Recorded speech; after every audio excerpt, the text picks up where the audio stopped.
அனைத்துமே வேறு வகையில் இயங்கும். குண்டலினியை எளிமையாக விளக்க, உங்கள் வீட்டின் சுவற்றில் பிளக் பாயிண்ட் இருக்குது இல்லையா? அது தானாக மின்சாரத்தை உருவாக்குவதில்லை. எங்கோ ஓரிடத்தில் ஒரு பெரிய மின்சார தயாரிப்பு நிலையம் இருக்கிறது. அதுதான் மின்சாரத்தை உருவாக்குகிறது. ஆனால் அது உங்களுக்கு நேரடியாக மின்சாரத்தை வழங்க முடியாது.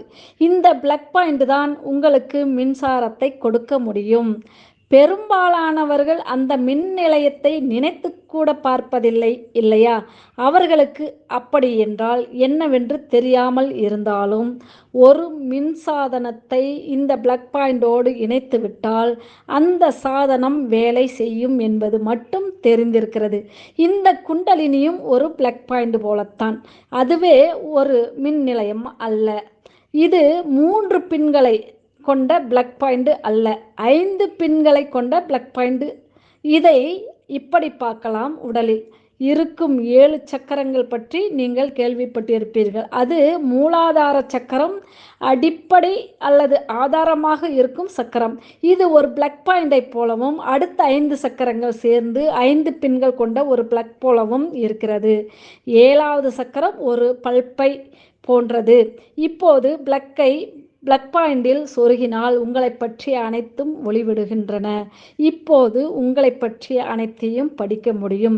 இப்படி உங்களுடைய பிளக்கு அதற்கான பிளக் பாயிண்டில் சரியாக சொருகப்பட்டு விட்டால் பிறகு விளக்குகள் 24 மணி நேரமும் பிரச்சனையின்றி தொடர்ந்து எரியும்.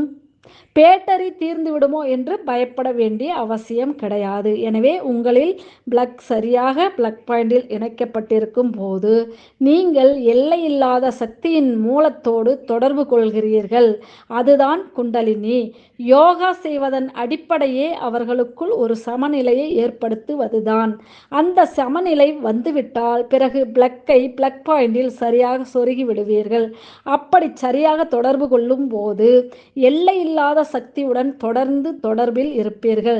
சக்தி நிலை கூடுகிறது என்றால் உங்கள் ஆழ்ந்து உணரும் ஆற்றலும் கூடுகிறது. யோக விஞ்ஞானம் முழுவதுமே உங்களின் இந்த நுண்ணுணர்வை அதிகரிக்க உருவாக்கப்பட்டவைதான். ஆன்மீக செயல்முறை என்றாலே உங்களின் உணரும் திறனை அதிகரிப்பதற்குத்தான். ஏனெனில் உங்கள் அறிவின் சாரம் நீங்கள் அறிபவை எல்லாம் நீங்கள் உணர்வதை சார்ந்தே இருக்கிறது. நன்றி. மீண்டும் அடுத்த பதிவில் சந்திப்போம். வாழ்த்துக்கள் அனைவருக்கும். வளங்கள் யாவும் பெருகட்டும். நன்றி. வணக்கம்.